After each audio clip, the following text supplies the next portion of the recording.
Frères et sœurs, en ce 18e dimanche du temps ordinaire de l'année liturgique C, une question se pose. Que cherchons-nous vraiment dans cette vie? En d'autres termes, voulons-nous réussir ou être remplis? Réussir, c'est souvent accumuler. Avoir une belle maison, de beaux habits, des comptes pleins, mais être rempli, c'est avoir le cœur habité, la vie féconde, l'âme en paix. Et aujourd'hui, Dieu nous demande: es-tu en train de remplir ta vie ou simplement de la meubler? 3 textes, 3 cris, un seul appel. Ne te trompe pas de trésor.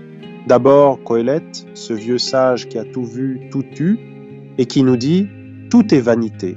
Il parle comme un homme désabusé qui regarde le monde courir après du vent. Il a construit, amassé, prévu, transmis. Et puis, il réalise que tout peut s'écrouler en une nuit, comme un château de cartes. On vit comme si tout nous appartenait, mais on part les mains vides, et ce qu'on a amassé, d'autres en jouiront, sans même savoir qui nous étions. Voilà la première leçon. Sans Dieu, même les plus grandes réussites deviennent absurdes. Le travail est bon, mais il n'est pas Dieu. L'argent peut être utile, mais il ne sauve pas. Et quand on oublie cela, on finit comme cet homme riche de l'Évangile. Jésus aujourd'hui est clair, gardez-vous de toute avidité. Il raconte l'histoire d'un homme qui a tout réussi. Il a produit beaucoup, il prévoit de nouveaux greniers, il se rassure, mon âme, repose-toi. Mais Dieu le coupe net, insensé, cette nuit même, on te redemande ta vie. Il avait tout prévu, sauf la fin. Il avait tout stocké, sauf l'essentiel. Voilà un homme qui a réussi sa vie, mais qui l'a perdu. Son cœur était plein de blé, mais vide d'amour. Il avait des réserves, mais pas de relations. Il avait des plans, mais pas de prière. Voilà le piège du monde. Croire qu'on vit bien parce qu'on a beaucoup. Mais la vie ne se mesure pas à ce qu'on possède, dit Jésus. Elle se mesure à ce qu'on donne, à ce qu'on construit pour l'éternité. Saint Paul, dans la lettre aux Colossiens, va à la racine. Il nous dit, recherchez les réalités d'en haut. En d'autres termes, lève les yeux, recentre ton cœur.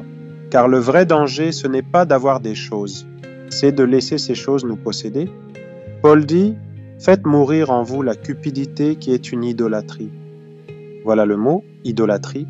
Quand ton travail devient ton Dieu, tu es esclave. Quand ton image devient ton Dieu, tu es inquiet. Quand ton compte devient ton Dieu, tu es vulnérable. Mais quand Dieu est ton trésor, alors tout trouve sa juste place. Les saints ne sont pas des naïfs. François d'Assise était riche, il a tout quitté pour suivre le Christ nu et pauvre. Charles de Foucauld vivait dans le désert, mais son cœur était un palais de prière. Sainte Thérèse de Lisieux n'avait rien, mais elle a rempli le monde de son amour. Ces hommes et femmes ont fait un choix, vivre une vie remplie, pas seulement réussie. Ils ont mis Dieu au centre et leur vie est devenue féconde. Voilà notre appel, ne pas gaspiller notre vie dans des greniers pleins, mais vides de sens. Frères et sœurs, une vie réussie aux yeux du monde peut être un échec aux yeux de Dieu.